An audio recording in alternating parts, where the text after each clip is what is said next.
Hello, everybody. How are you doing today? Wait a minute. Playing the video. Thank you very much.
Good afternoon, everyone. I am so happy to have you here with IREM Greater Denver. I'm Jody Holstein, your executive director, and thank you so much for being a part of our first Hungry for Knowledge luncheon webinar. Can't thank Trinity enough for being our guinea pigs and going through all the growing pains with us. And with that, I am going to go ahead and turn it over to Rochelle Starr and her staff at Trinity. Hello, everyone. Thank you so much for joining us today. It is an absolute honor to be a part of this event. Thank you, Jody, for allowing us to do this. We're excited to share some recommendations that will help you prepare for the storm season and what it takes to navigate through property insurance claims, as well as build a better understanding of roofing strategies. Commercial property owners need to develop a balanced plan. A trusted network of professional contractors can add value and reduce your cost of owning and maintaining your properties. My name is Rochelle Starr. I'm the owner and founder of Trinity Commercial Roofing Services. I'm Scott Hunter, Trinity Commercial Roofing Sales. I'm Andrew Tessel, I do commercial sales and business development. Getting familiar with the Q&A. We're going to start off today just familiarizing ourselves with the process. Easy question. We'll take a quick poll here and see what everybody is having for lunch today. If you could just use the chat box there to your right and just give us a couple ideas what you folks are enjoying for lunch today. We'll let you put down your forks, share with us. Please put your forks down. Looks like we've got a few folks coming in. Looks like we're enjoying all sorts of interesting food out there today. Looks like Chris is having a corn dog. Very nice, very nice. Kim is having a funnel cake. Where did you guys get this food from? Must be a carnival in town. Samantha, boxed wine. That's good. Yeah. Very good indeed. Elizabeth is having chicken salad. She's the only normal one in the crowd today. Heather's got schlotchkis. My wife would hurt somebody for schlotchkis. Say that 3 times fast. Do it again. All right. Let's take a quick look at the agenda for today. Here's an overview of just a few of the topics that we're going to discuss today. We encourage you to stop us, or at least try, at any time and ask questions. We've designed today's content around common strategies we see many managers and owners struggle with. Here are just a few of the topics that we're going to discuss today. So the first one we're going to start off with is you don't want the person cutting your hair trying to do your roof. We need to make sure we have the right person for the right job. So how to select the right contractor. Then we're going into looking at the property and deciding what you're going to do, whether it's going to be a long-term hold or if it's a short-term sell, just coming up with a strategy for that property. The third one we're going to go through is building a roof system that meets that strategy. Then we're going to go to Rochelle's favorite. What the hell is your plan? How to use a claim as a reset opportunity. And then my favorite, questions and answers. All right, let's get started. Our module number 1 is going to go over how to select the right contractor. Everybody wants good, cheap, and fast, but that's not the real world. You get to choose one. You don't get to choose good, cheap, and fast. Take a look at the pictures. What do you think they chose? Good? Picture tells Not 1,000 good. words. Yeah. In case you guys were wondering, that is not Scott's arm in that photo. And that is no work that we've ever completed, I can assure you. No. Okay. So you have to really be well thought out about what your priority is. Take a look at the scope triangle, review it for a minute, and just as an example, if you're looking at quality, if that's your top priority, then decreasing quality requirements reduces pressure on scope and or schedule and cost. Increasing your quality requirements increases pressure on scope and or cost and schedule. You have to understand that your priority will impact the other elements that have to do with your scope of work. Let's take a poll. Today, right this second, what is most important to you? Time to complete the project, the cost of your project, the quality in which you receive, communication, and follow-up. Take just a second and show us what's most important to you. Okay. Looks like we got a few for, whoa. That was fast. It was very intense. Quality jumped up there real quick. Very good. Okay, so if your priority is quality, then that is going to impact the cost, right? That tends to impact the cost. So you have to make sure that your priorities align with the overall scope. Communication and follow-up is getting there. Okay. So communication and follow-up is a key. Absolutely. That's a key to success in any business. So I agree with that as well. Looks like it's a second after quality.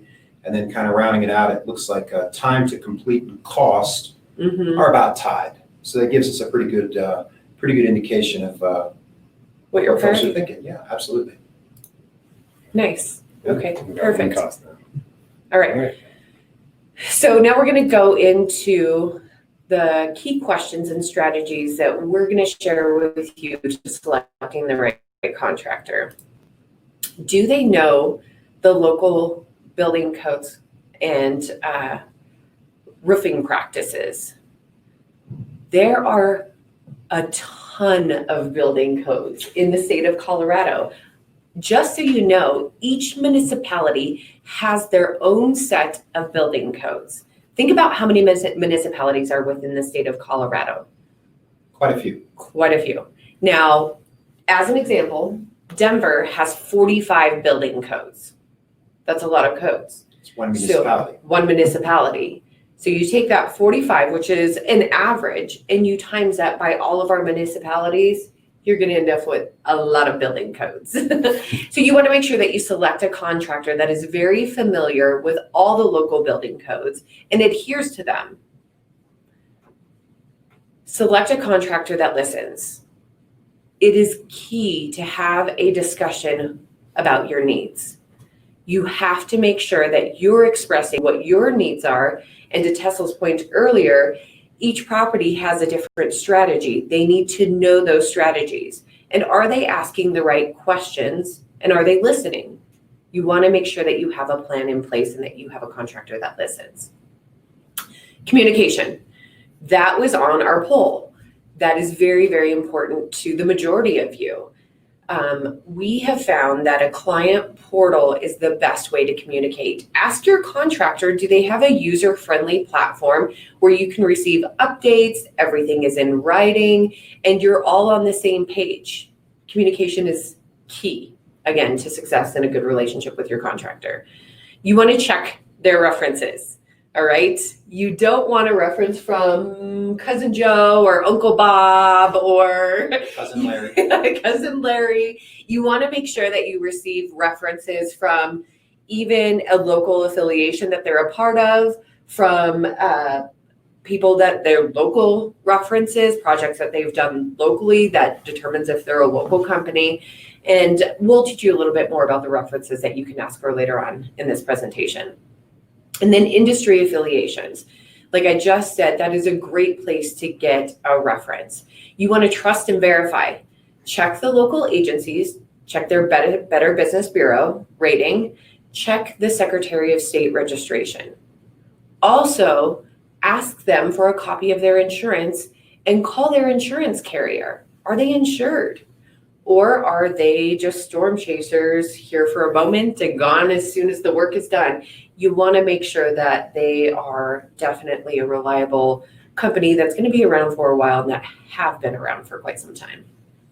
Financial stability is, I'm so sorry. Yeah, have been around for a long time. So we want to give you a little bit of statistics. Think about this.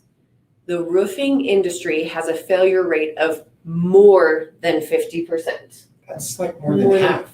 Yeah, more than half. More than half the roofers that you meet, unfortunately, their businesses are going to fail. So again, go back, check their references. How long have they been in business? And are they affiliated with an association like IREM? It's a big deal. The overall trades.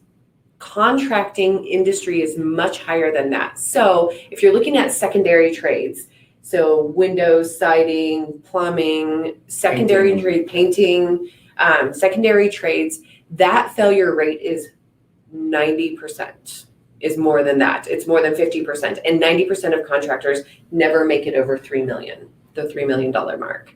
Those are tried and statistics. They are something that you really need to take a long look at. And it is a key reason why you want to do your research on the partner that you're selecting, the contractor that you're selecting. You don't want to have a contractor and then have them disappear after they do the work. Or what about after they take the check from you, the first check? Or in the middle of the job. Yeah. Or you want to make sure that they're also financially stable. That is a really big deal. If your contractor isn't paying for the materials, if they're not paying their labor, and they're not financially stable, they could fold in the middle of your project. And if they're not paying for your materials and their trade partners, then that would cause for a lien to be placed on your project. So just do your due diligence. Absolutely. Q&A, here we go. Time for another question. So use that chat box. If you have any questions, please send them over. Yeah, right. Can't hear you, Jody. It's because my mic was off. I just want to point out there's a little bit of a delay.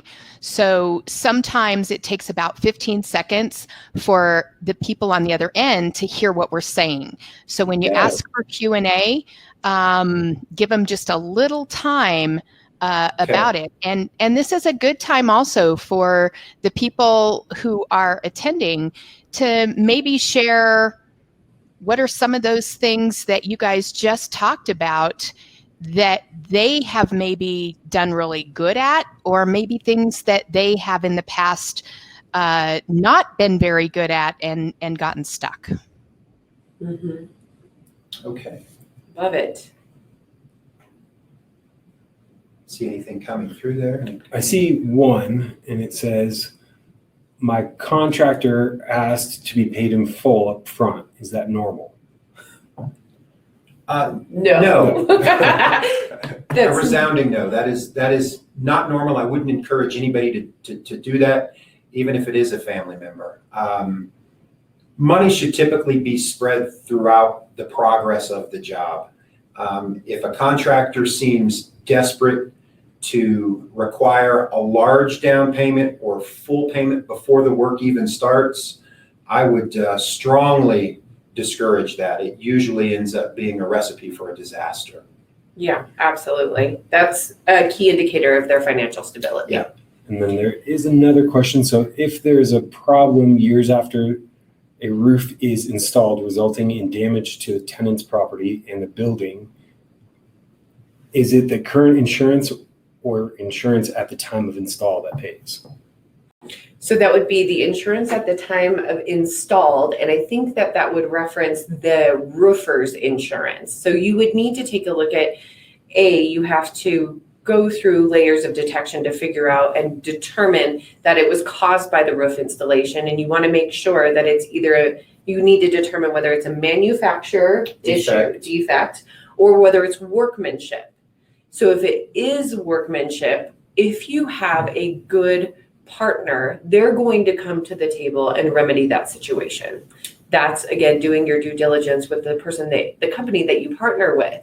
You shouldn't have any issues years later contacting that roofing company and saying, hey, we need to work together to figure out where this happened. Absolutely. And most contractor agreements should have a standard period of contractor workmanship warranty. Mm-hmm. You got to read the fine print there, and you've got to make sure that period of exposure covers your needs. They show statistically that most warranty defects occur within the first 2 years of an installation, about 80%. So a common workmanship warranty is 2 years. It's by design. Get you through that first 2 years, and then a lot of times they're out. Make sure you've got regular follow-up. You want to make sure that you've got a maintenance plan in place that Right. at least with roofing covers annual inspections. Twice a year is a good rule of thumb. And that's a part of your strategy that you want to put together. Absolutely. Yeah. Absolutely. And hopefully with the proper strategy, you'll avoid that leak into the tenant's office, and that will be identified during the inspection of the maintenance program. Any other questions, Jim Tussle? I don't see any other questions right now, so we'll keep going. Cool. All right, that moves us into our next module, developing a strategy. You're going to see a theme here. We're trying to get you to just think about the whole process a little bit differently. Proactive. Next section that we're going to cover is going to be building a strategy with your contractor. When building a strategy with your contractor, there are a couple of key steps that we always encourage our customers to go through with any selection of a partner. The first opportunity is client expectation. Mm-hmm. You want to make sure that you're communicating clearly with the owner and you understand what the plan is for the property. Don't make an assumption that your contractor always has your best interest in need. He may just need a little more information. Mm-hmm. Make sure that you're sharing with him kind of what your short-term goals are, what your long-term goals are, and he's spelling out for you that certain roofs just are beyond being maintained. You've got to have those kinds of discussions with your contractor. You've got to be open, honest, and transparent. Long-term replacement options. You want to make sure that you're talking common speak. Don't overcommit to something that you can't do. Every roof has a lifespan. Right. And at some point, you've got to partner with a contractor that's going to tell you, hey, unfortunately, we've nursed this thing along long enough. It's probably time for us to start looking at replacement options. Every roof has a lifespan. Mm-hmm. Which brings us to our next category, managing maintenance versus replacement. We always encourage our property owners who have multiple properties to take a balanced approach.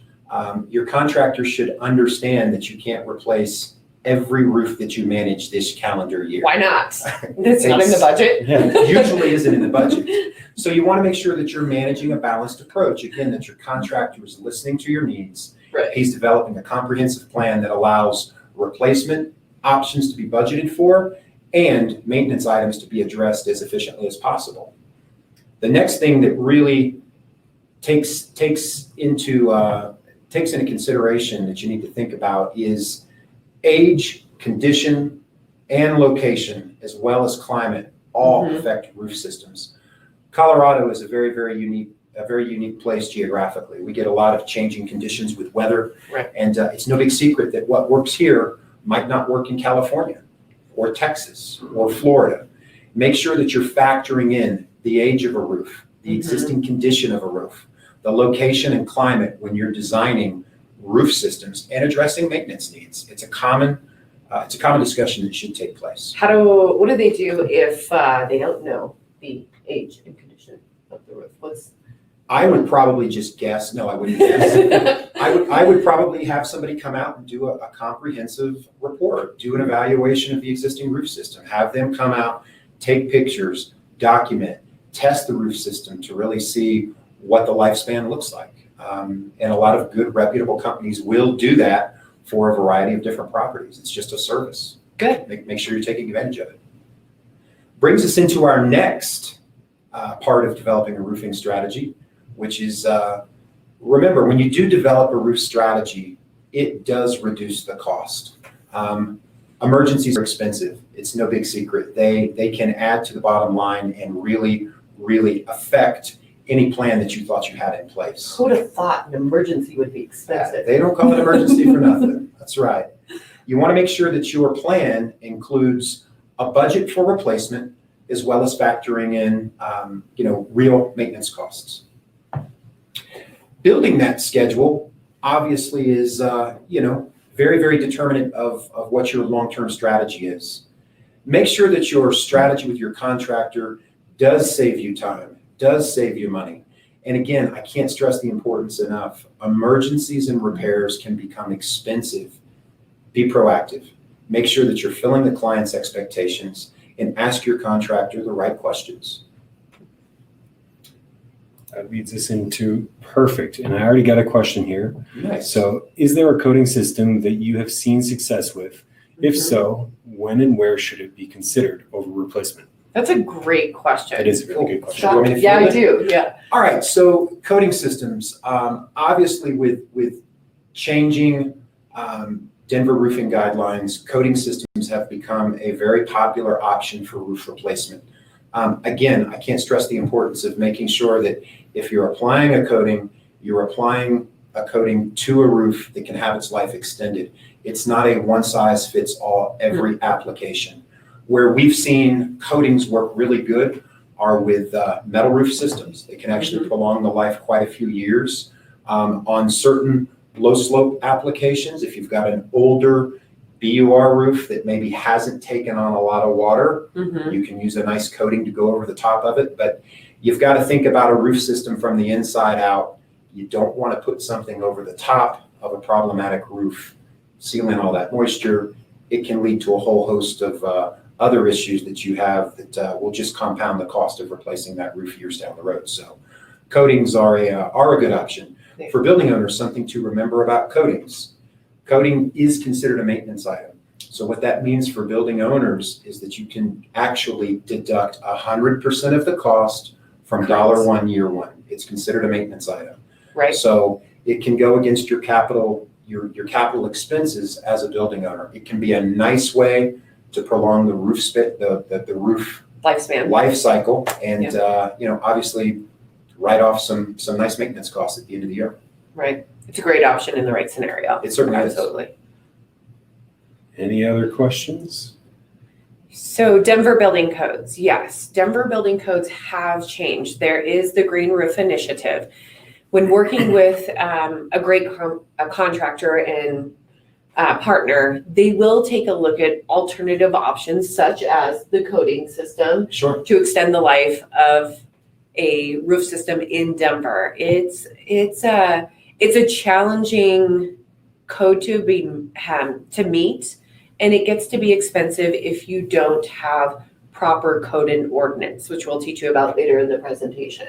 Yeah, and it's a challenge to keep up. There are so many changing codes from year to year. It's no big secret that with all of the emphasis placed on energy efficiency Thermal ratings have become something that's a lot more common in discussing roof replacement. Denver had a big reset about 5 years ago where they actually started requiring that roof replacements be torn down to the deck. That was a game changer. There are certain instances where you can actually apply for a variance and possibly do a layover if the conditions are just right. But the building department keeps us on our toes. We're always guessing and trying to be creative. Right. We got, when do you have to hire an engineer to reevaluate secondary drains? So when it impacts the installment requirements for that specific municipality. So that's an interesting question because that question will vary from municipality to municipality. Yeah. You have to have a contractor that is familiar with each municipality's code requirements and works closely with the city inspectors to be able to answer that question. So that'll vary from municipality to municipality. And probably the only consistency there is that most commercial properties are going to require a primary drain Right. as well as an overflow or a secondary drain at some location on the building. I'm shocked at how many times, due to the change in code and ordinance, we get on older roofs and they do not have adequate drainage. So it presents challenges.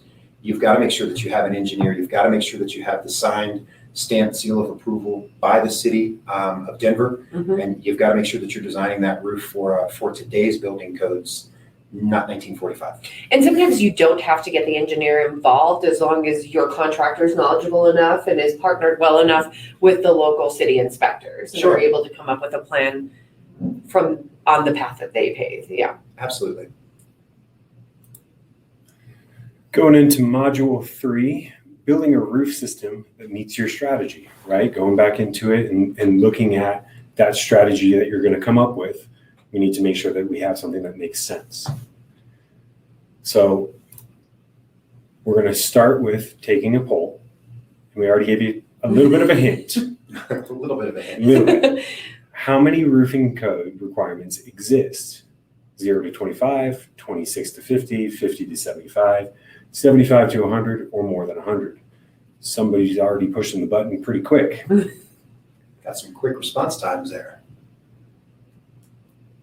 I love smart people. Right. Good listeners. I don't. They just make me feel dumber.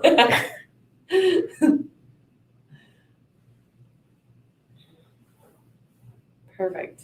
Looks like we got a few folks coming in. So keep in mind, the question is how many Colorado roofing codes requirements exist? Not just each municipality, but all the municipalities together, Colorado roofing codes. Yeah, so with that being said, depending on how you read it, I guess there could be two Yep. Yeah, I was just going to say, possibilities there, but yeah. Okay, Tessel, do you want to do the honor? It looks like we've got we got quite a few folks. the majority of it's more than 100. And then we got 50 to 75 and 26 to 50. So in the state of Colorado, there's definitely more than 100 roofing codes, far more than 100. In each municipality, there are more than 45 roofing codes. Yeah. Yep. Oh, yeah. So when we go through building a roof, local building codes determine the roof system assembly and products. Many product choices, you have to choose the right product for the conditions and weather that you have specifically, right? If you're at elevation in the mountains, it's going to be different than being in Denver. Mm-hmm. And so here's just a couple examples, and I'm sure if you think about it and what's on your roof right now, it might be different, but asphalt, tile, metal, single ply are going to be some of the most common that you'll see. And the only one that's not pictured on there that we use a lot or that's commonly used is the single ply membrane. That is one that is not listed on this example. More of a commercial application. You see it on a lot of retail, industrial, commercial buildings. Absolutely. So the three most common types of material that we see used here in the state of Colorado would definitely be asphalt shingles, right? No particular order. No particular order. Metal and single ply membrane. Mhm. Those are the three most common. Absolutely. Concrete tile also probably rounds out that list. You see quite a bit of concrete tile driving around the metro area. Right. I agree with that, absolutely. We have kind of a unique climate here. It invites a lot of variation when it comes to roofing products. It does. So local building code obviously is going to determine the roof system assembly that you need. The right contractor is going to adhere to not only that building code, but manufacturer specs. And that's important because there's more regulations with that. Yep. Yeah, there's more oversight. When you've got somebody that makes the product, telling the contractor how it should be installed, following the manufacturer specifications. In addition to the code. In addition to the building code, yeah, is an important detail. And I can't tell you how many times through the years we've been on projects where there's a missing component in a roof system and you go, wait a minute, why wouldn't they have used that? And then you have that aha moment where you go, oh, sure, it's expensive. They probably just forgot the most expensive component. Yeah. So you want to make sure that you're following those manufacturer specs. And as a manager or a building owner, it's great to ask that question to your contractor. Are you working closely with your manufacturer? And what are the manufacturer specs? Can I have that at the end of the project? Sure. Ask them, about a few of their credentials. Are they GAF or Owens Corning, approved contractor, Versico approved contractors? Make sure that they're partnered with good manufacturers and name brand products. Now, how do you know what you need for your building? That's a good question, and there's a lot of buzzwords out there that will help you. So just going through a few of them: thermal value, which we talked about a little bit, the elevation of where you're at, fire rating, Energy Star rating. That's a new big one. Yeah. Green roofs, and I'm really sorry if that's what you got, right? And then a class 4 rating. And each one's just a little bit different. Luckily, we're very blessed to have Scott, who's a master of those, and understanding the differences. Understanding the differences and really helping the building owner find the right value. Right. These buzzwords are thrown around from anybody that's in the industry. It's no big secret that the internet sometimes is our biggest competitor. Everybody is an expert. And I can't tell you how many times we'll go out to a roof and someone will say, well, I need that hail-proof roof that gives me a fire rating with a thermal value of this. And I wanted to, it's just the list goes on and on and on. You want to make sure that you're applying practical standards to your project. And don't get talked into something that isn't even the right fit for you. Just because it works in Alabama doesn't mean it's going to work here. True. And then I do have a question. Does anyone on the call have a building with a green roof? If you guys could just write that in the chat for us.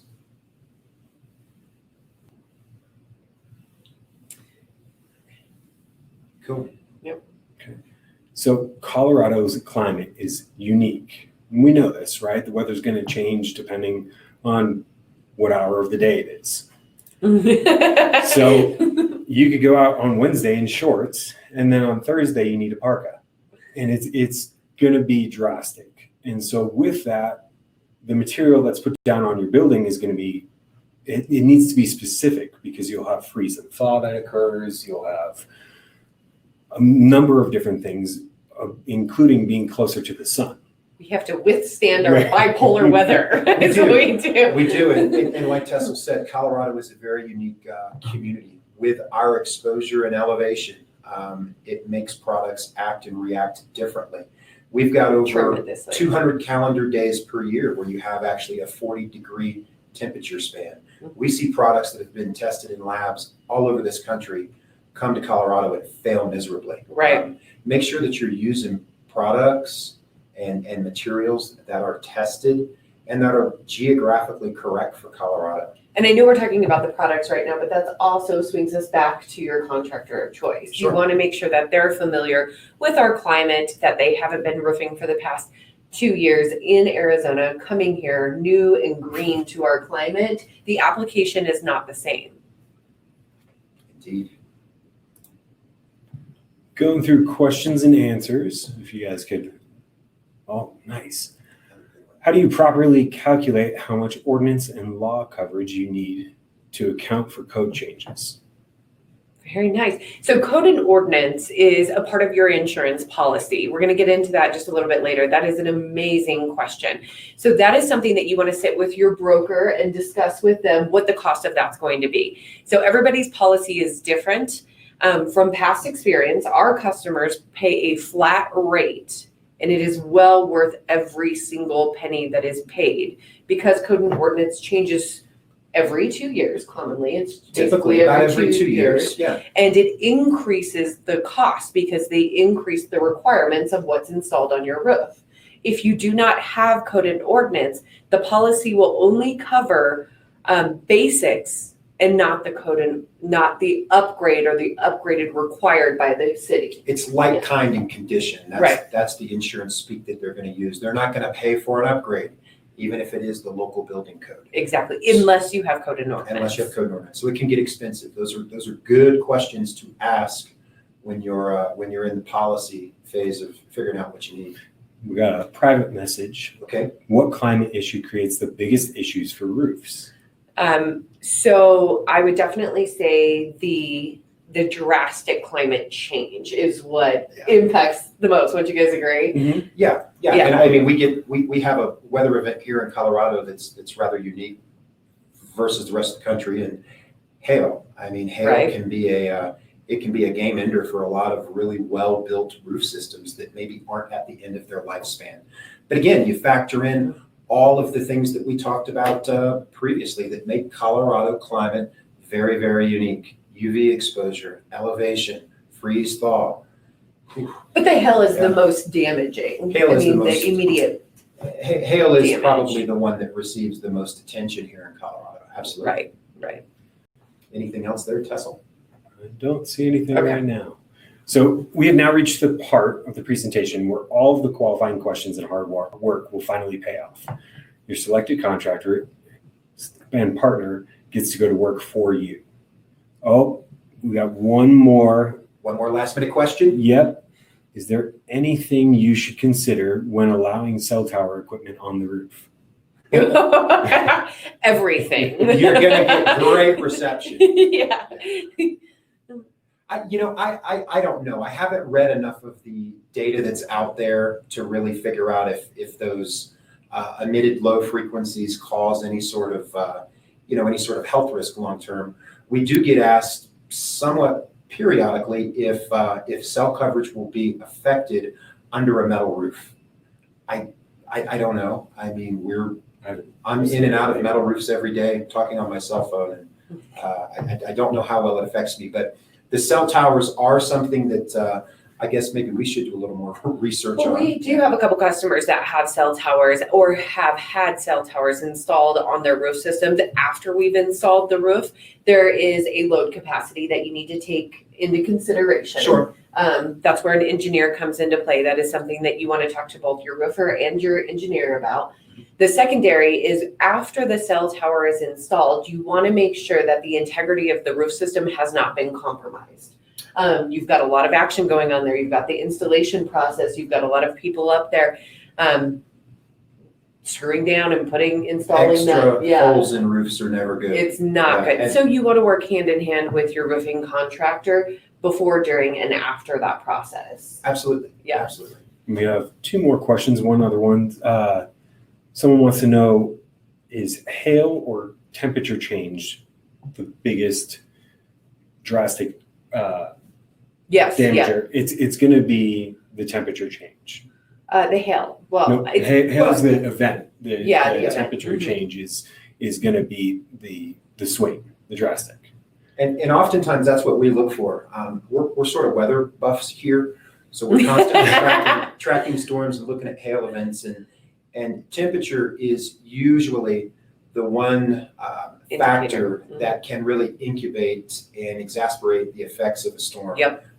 You get these wild temperature swings, and that's where we sometimes see the largest, most catastrophic hail events. So they're both interconnected to creating an event that can be pretty catastrophic. But you get into some of the alpine climates where they don't have hail, Aspen, Snowmass, Vail, Right. Cordillera, Mhm. you see roofing products do really weird things because of freeze thaw. So Yeah, the expansion and contraction. it all can play a really crucial role in affecting roof systems performance. And our customers in those areas tend to get more frequent inspections on their roof systems because of the freeze thaw impact. What is the best way to budget for a roof replacement due to age? Do you work with what insurance companies require if a roof is replaced? Yes, we absolutely work hand in hand, and we'll go into this as well with the insurance company. We are all partners in this project or in an insurance claim process. So we all work hand in hand when it comes to replacing a roof system, making sure that we meet not we, but a good contractor will meet the insurance company's requirements as well as a strategic plan for the building owner and management company. And of course, just to reiterate that entire precedent is essentially established by whatever the local building code is. It is, yes. So you've got a lot of needs that need to be met there when trying to fulfill that priority. Yep, layers of requirements. And then the secondary part of that question is, what is the best way to budget for a roof replacement due to age? So you want to get ahead of that. You want to build that strategy. You want to get ahead of that replacement. Teaming up with a good contractor, you want to have that property condition report. You want to get that assessment, and that gives you the advantage to talk to the building owner and say, hey, we're looking at whatever, 1 year, 2 year, 5 years, 10 years, whatever it happens to be, and then build that into your structure and your strategic plan. And if you have that option, if it's a property that you've inherited, right, and you've gotten it with a roof system that's beyond its lifespan, roofing contractors by nature aren't magicians. We can be creative and give you good options to maybe prolong that life, the lifespan of that roof system. But you've got to make sure that you're having real conversations with a contractor that's not there just to take your money to do a job. They're there to actually get you to whatever your final goal is. What is our opinion of using Geico?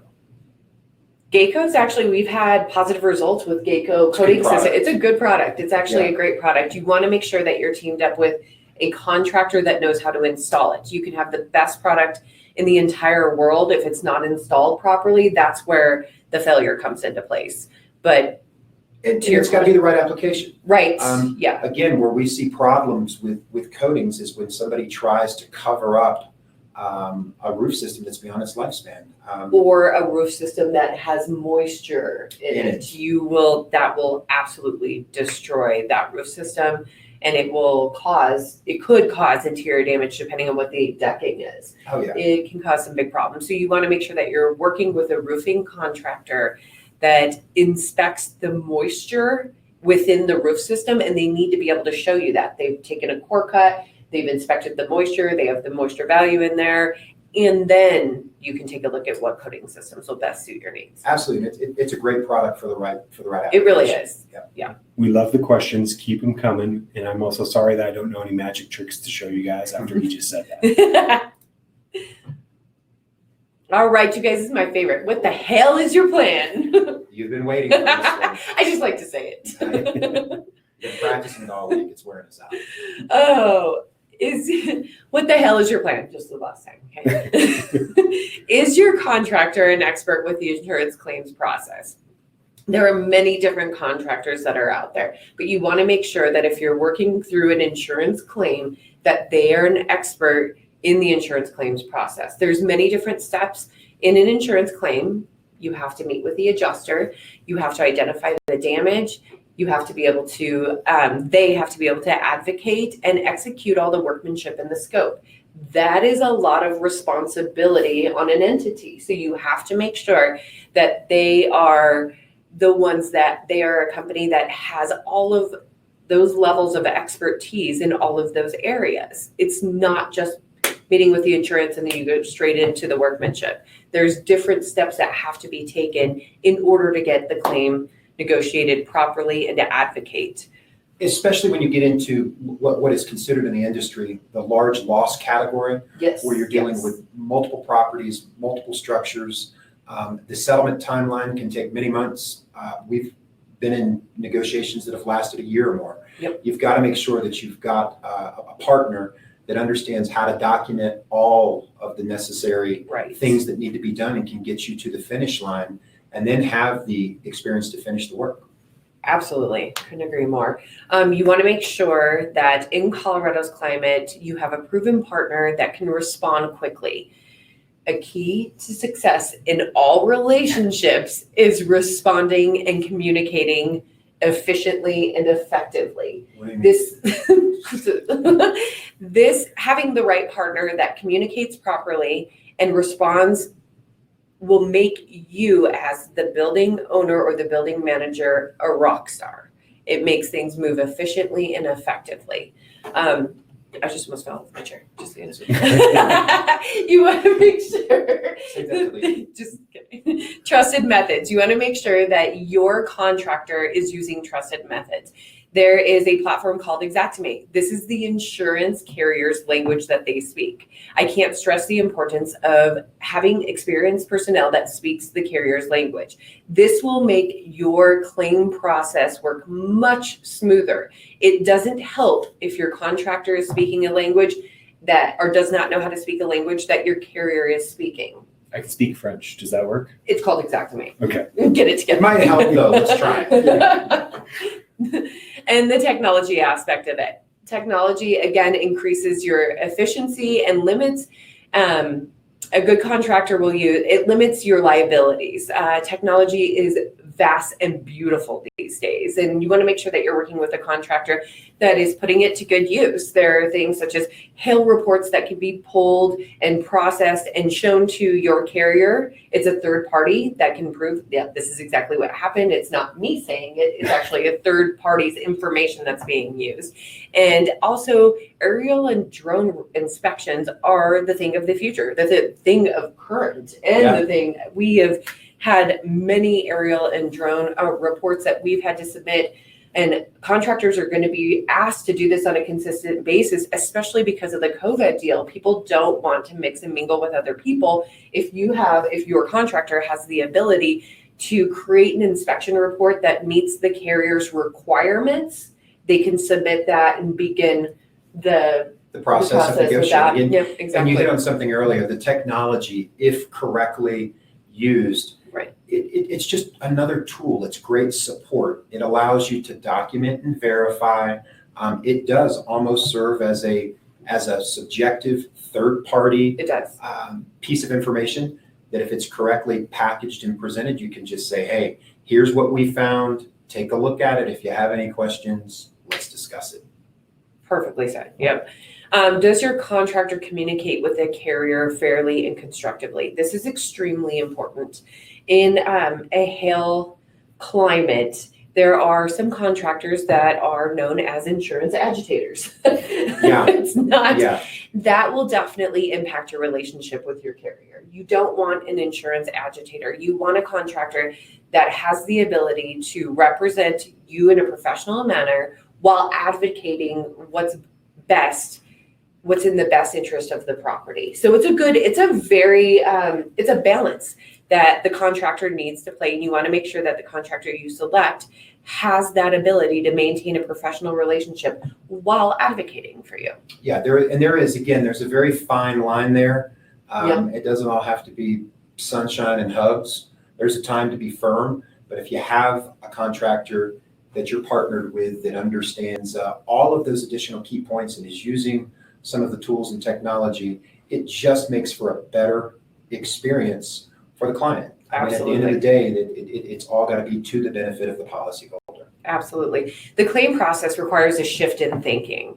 The insurance claim, it can be a missed opportunity if it's not negotiated correctly. That's why you want to go back to that contractor that has the expertise in this specific area.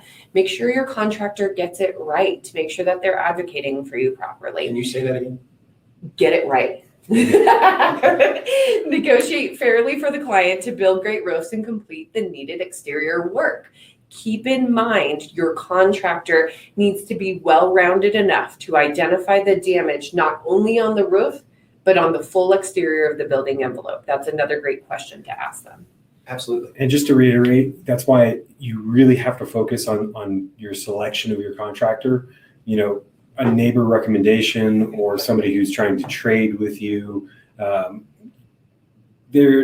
check the BBB, really do research and make sure that you're having somebody that can follow the rules and work with the insurance. Perfect. What if he has a really nice truck and a big ladder? That's not always a good indicator. Okay. All right, real quick, I know that we only have 10 minutes left. The code and ordinance law, we very briefly touched on this. This is something that's extremely important. When selecting a good contractor, that's a key question to ask. And if they're not asking you, do you have proper code and ordinance? That's a red flag. A good contractor is looking out for your best interest and clearly understands that code and ordinance changes on a consistent basis. They should not want you to come out of pocket. So that should be a key question that they ask Absolutely. you. They want to protect you. A good contractor wants to protect you. Let's take a quick poll. Which size hail causes more damage? Ooh, Don't we have an awesome slide? You All right. Sure do. look at that hail. What the hell? Do you think that the small hail causes more damage than the large hail, or the large hail causes more damage than the small hail? What would be your best guess? So the question is small or large? Ooh, Hmm. right off the bat with small. Wow. Okay. That's kind of that. Okay. I'm a little surprised. I'm so surprised. You guys are smart. You guys are smart.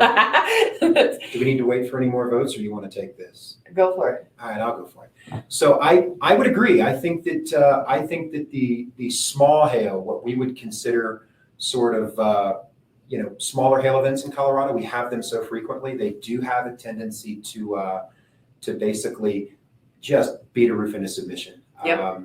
You can't always trust what you see on local media or what you see even on spotter reports online. Right. The small stuff can be pretty vicious. It can be pretty dangerous. The catastrophic hail is what always makes, the stuff that's there on the right is what always makes the news feeds. But Right. in Colorado, we see more of what we would consider the smaller, less catastrophic hail that can finish roofs off. And just quick, right? Last week in Colorado Springs, they got hit with relatively, big-ish hail, but it was soft, so it didn't cause any damage or limited damage. Yeah, absolutely. Yep. Density, wind speed, air temperature before a hail event, all of these things can go into impacting how severe hail actually is. Okay. Looks like we've got another Q&A here. Maybe we save it for the end. It's up to you guys. I'll have you guys put the questions in, but we're going to keep going just for time's sake. Yep. All right, that moves us right along to module number 5. One of my favorite topics here, using your insurance claim as a reset opportunity. Using an insurance claim as a reset opportunity really requires kind of a shift in thinking. The insurance deductible, if negotiated correctly in terms of the scope, can be a great offset for a budgeted cost. We found many times that building owners, whether it's through a whole host of different experiences, can use a hail event as a terrific reset opportunity for addressing things like the second point, deferred maintenance. It can be a good offset. You've got to make sure that you select a contractor when working through it, though, that knows how to identify damage. Can they actually write a detailed, accurate scope of loss? We see a lot of missed opportunities sometimes when we're brought into deals on the negotiating side. Things do get missed by no fault of either party, but things get missed. Make sure that you're getting all of the maximum amount out of that claim that you can to put back into the property as a benefit for the owner. That brings us to our third point, which is correct claim settlement. Make sure that you're asking for the things that you're entitled to. In Colorado, we see a whole host of exterior damage that is a result of a hail event. You've got to make sure that you know how to ask and that your contractor is requesting money for things like paint and windows and siding and fences. Mm-hmm. These are just a few examples of what hail, for those of you that haven't seen it, can do to the exterior surfaces of projects. It can be pretty catastrophic. Fencing, that's another common one that's missed. There are a variety of damaged items that essentially can be worked into a claim if correctly negotiated. Right. right? So selecting the right contractor that has the ability to do that, the foresight is huge. A few years ago, actually last year, we were involved in a claim process where baseball fields and football fields were actually included in the claim. This was a Yep. large school district The down track. south, and Yep, it actually beat the running track in the submission. it did. So it again, making sure that you're knowing how to identify damage, how to ask for it, how to settle it in the claim process is critical for landing on an amount that benefits both parties. You want to make sure that that contractor of choice also has experienced trade partners. If you're doing a complicated scope of work, whether it's fencing, painting, exterior stucco repair, windows, make sure that your contractor of choice has a proven network of contractors that they've vetted, that they've worked with, that has the same quality standards in mind, hopefully, that they do. Yep. All right, that brings us to another exciting poll question. Okay, looks like we've got this one already filled out for us. So, the $1 million question, what will you focus on today to add to your roofing strategy? What are our choices there? It's contractor selection, Okay. policy review, detailed property inspection, or we've hit the light bulb and you need a new contractor. Kind of that aha moment. Yeah. I saw a question before that came through before this poll. Mark had asked if we have a location in Texas, and we do. Okay. Just looking, looks like detailed property and policy review are kind of the big I like ones. it. Okay. Yeah, no, those are two important areas that get overlooked a lot of times. You know, Right. you want to make sure that you've got eyes on the process. You know, and a good reputable contractor should be able to sift through all 185 pages of your insurance document and hopefully pull out, the liabilities, the deficiencies, and help you really, in plain language, interpret exactly what it is that your coverages are and what you can expect if you should have a claim event. Right. All right. So going into our questions, This is the exciting part. this is the exciting part. Okay. And I do hope that our outline and our discussion will improve your ability to create an effective roofing strategy, reduce your roofing liability, and create effective plans for increased property profitability. Say that. One more time. Mark, you asked, are you also re-roof residential or only commercial projects? So we do multifamily, not single family residential. That doesn't fall within our scope of work, our specialty. If you need a referral for a single family residential, we can refer you out to somebody else. Sure. We've got great allies in the industry, but we particularly just do multifamily, commercial, and industrial. And that's a chosen focus. Yeah, yeah. We could do single family homes, but we just choose to focus on The other, on other parts of the industry. right. But if you need that referral, we'll help you out. Okay, what does it cost to file an insurance claim? It does not cost anything to actually file the insurance claim, but if an insurance claim is approved and the scope of work is agreed upon, the out-of-pocket cost will be your deductible, and that is it. So that's where you want to take a look at, sit down with your contractor, take a look at your policy, help they can help you understand what your deductible is by reaching out to your broker. It's really good. We have in the past reached out with our customers, sat on the phone with their brokers to clearly understand what the deductible is. Yeah. There seems to be a misunderstanding sometimes about what that liability is. You don't always get what you think. We hope that we have helped you guys become more efficient, more effective, and better perform throughout this event. We really appreciate the opportunity to partner with IREM and bring you this information. Thank you guys so much. And that is our favorite photo, by the way. Scott's been trying to master that. And thank you for the questions. The questions were great today. Yeah. Fantastic. I want to thank you guys for all the work that you put in to making this a great first webinar and launching this series for us. For everyone in attendance, you will receive a copy of the presentation from Rochelle, and she will be available to answer any of your questions after this event if you should have them. Really appreciate it. And we want to honor your time. It is 12:30 on the nose, and we will go ahead and close the event and look for that email from Rochelle. Have a great afternoon, everyone. Thank you all. Thank you, guys. Thank you, Ira. Bye.